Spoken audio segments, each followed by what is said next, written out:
Hello everyone, today I am here to review Alexander Payne's new movie, The Holdovers, which is like a new kind of Christmas comedy drama movie that just dropped a couple weeks ago. I saw it over Thanksgiving break, and I'm very excited to talk about it now. This will be a no spoiler review, so if you've not seen the film, I would 100% recommend go checking it out and then coming back and watching this video. Or you can just watch this video because it's no spoilers, and then you can go watch the film if you think you'd like it based on my review. But anyways, let's get right into things. So this is a movie about, like, not to go into too much detail, about a group of people that has to stay behind at a boarding school in 1970 over the Christmas holidays.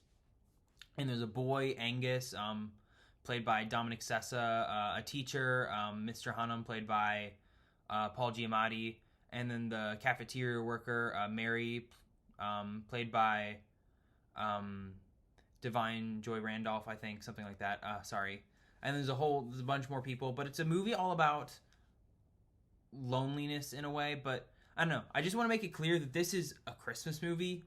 It's kind of set at Christmas, but it's also very much a Christmas movie. It's a very comforting, heartwarming film that I really enjoy. Normally with these reviews, I start off with the negatives. I don't really have anything here. It's just kind of a movie I just kind of want to praise right now. It's a very heartwarming, comforting film. It takes place in 1970, but it's shot with modern digital, but they put kind of like a look over the camera that makes it look like it kind of has the grain of a camera from that time, but without like losing the goodness of the image quality, which is really impressive and really well done. And like it said, the movie like adds this comforting feel to it. It's a movie where it feels like you could watch it by the fire with a nice big bowl of soup, if that makes sense. Real big movie critic review brain here, so intelligent. But anyways, it's got wonderful performance by the whole cast. Dominic Sessa gives one of the best young performances I've seen since I don't know, Iman Vellani this year is great. Gabriel LaBelle last year was great. Some of my favorite young performances recently. Because he's not that much older than me, which is kind of crazy. But regardless, Paul Giamatti is phenomenal. This is the best performance I've seen of his career. I haven't seen too many Paul Giamatti movies, but it tops The Amazing Spider-Man 2 and Jungle Cruise by a decent bit. So that's definitely a pro. But it just, I don't know. Like, it's a movie that's got a lot of heart, a lot of funny moments. Without getting too much into the story, like, it showcases Angus, the kid, who has to deal with the fact that his parents don't really want him back for break. Meanwhile, the teacher, Paul, Mr. Hunnam, is kind of lonely and has always had this own self-imposed loneliness. And then meanwhile, Mary is grieving the loss of her son.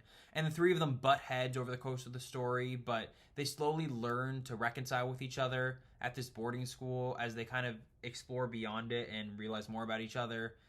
And it's a movie that'll warm your heart. And I don't want to spoil too much about the plot, but I feel like I'm being very repetitive in this review. But it's a movie about realizing that you're not alone and why you shouldn't be alone and how you should always put yourself out there because there's nothing worse than being lonely, and how you can always find people in the most unexpected places and the impact that people who seem to be strangers or seem like they could hate each other can have on each other.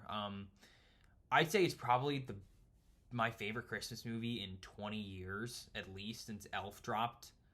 Elf and Love Actually in 2003. I haven't seen any other Alexander Payne movies, but now I want to. Now I kind of want to go on a Paul Giamatti kick. I'm hoping to see Dominic Sessa and more stuff.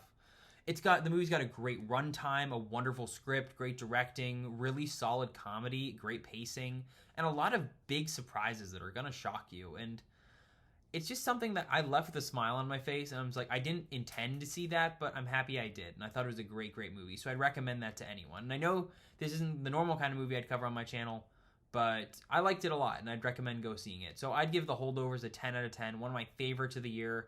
But back to regularly scheduled programming. Coming up soon are reviews for Disney's Wish, Rick and Morty Season 7, Aquaman 2, Rebel Moon, Poor Things, and The Boy and the Heron.